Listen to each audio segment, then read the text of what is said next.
Yeah, well, he played against Ireland at home when we lost, or that series was drawn, or did we lose it? And in South Africa, draw. So he played there already against Ireland. He played against the All Blacks away from home, where we did pretty well. So, no, but we must never forget what Andre Pollard has done for us in crunch times and what Mane has done for us against Scotland in the quarter-final or semi-final of the World Cup. So, yes, we won't get overexcited because I think the hype around him is not caused by himself. I think it's caused by people.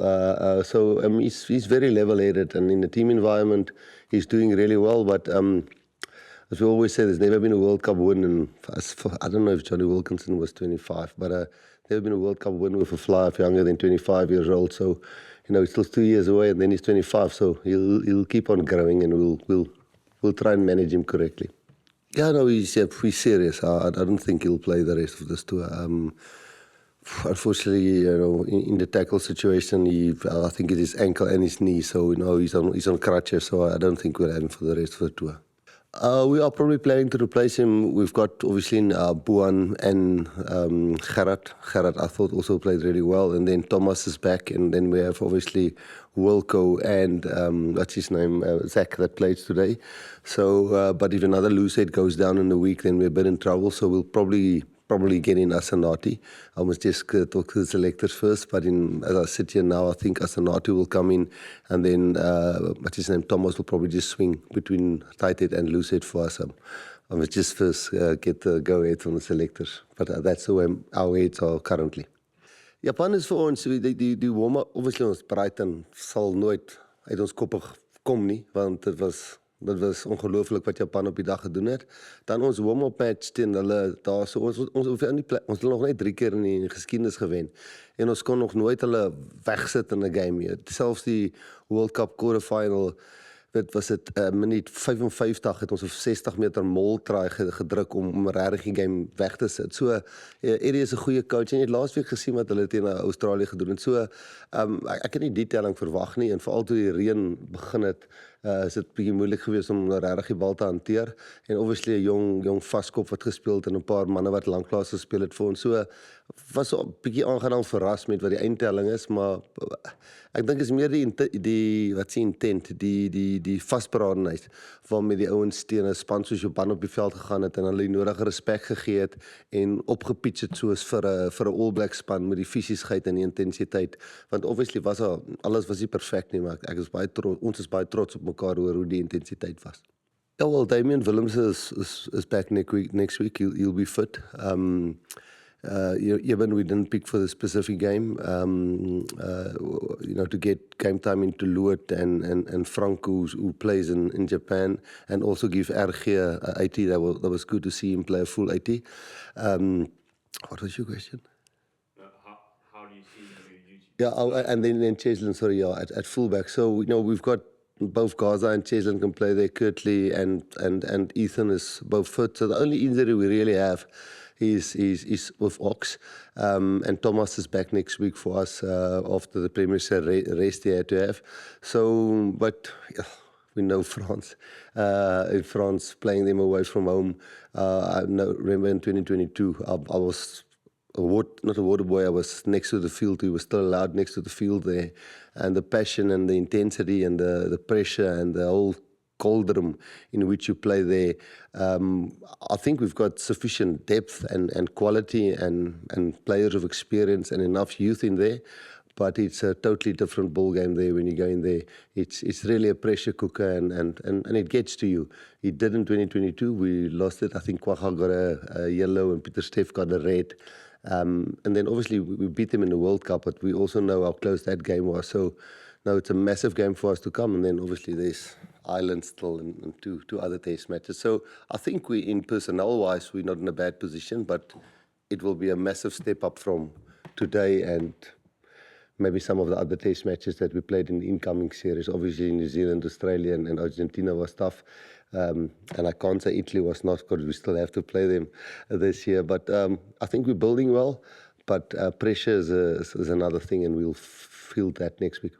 I think most of the guys has experienced what it's like that sound and the way the French whistle and how they support their team. So most of the guys would have experienced it. I don't think it's necessary for that, but we'll keep us reminding each other. Like the Eden Park game, we knew what was coming, and we still couldn't do it there.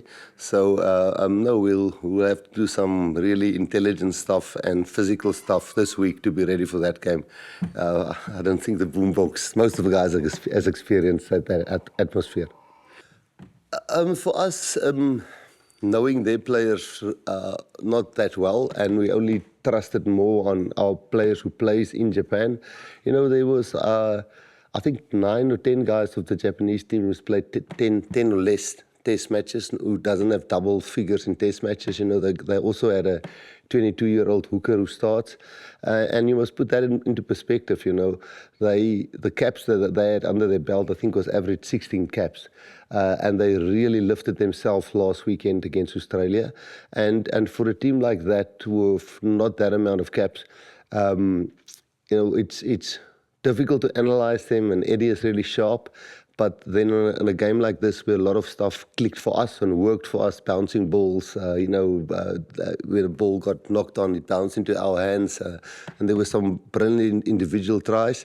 But I think Eddie is not in the fortunate position where he's got guys with 40 and 50 test matches right through from number 1 to 15, where we're a bit more blessed in that regard.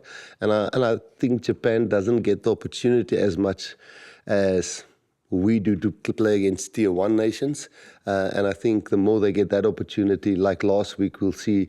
So, we had to pitch up with intensity for this game. Otherwise, it would have been a real grind again. And with the personnel that he had and the experience that he had, I think he's doing the best he can. And we made a point to pitch up like against the All Blacks for this game, or against France for this game, because we really wanted to do well. So otherwise, I can't really comment on his tactics. No, I think it's good to have like versatile players like Kwacha. Kwacha obviously played in the sevens. He can, if we go 7-1 split, he can also fit in the back line. Andre now, who's the new one who can play, and then both of our scrum halves have come in at wing. So the coaches are able to pick who they want on the day, and whenever something happens, and like PT, when we played Argentina, where we scrummed with 7 men, he was a scrum half, so that helps a lot with the squad. And also, if an injury happens in the game that's unexpected, we are able not to panic, to adjust and know what's happening. So we do prep as much as you can, but it's good to have players who can play, who can be versatile on the field. Yeah, it was special. It was really good. It's special, the support. South Africans always come out in numbers, and it was so great to see so many come out and enjoy and still stay long after the game, even though it was raining. And we've got 4 more, and we're going to need them in every single one of them, whoever can travel. So we'll encourage them to come to all the games. So yeah, first of all, say thank you to them. The one biggest thing I can tell you between the two times we've played them is in 2015 is a preparation. It's completely different. Like Coach says, we don't know a lot of the players because they don't have a lot of caps.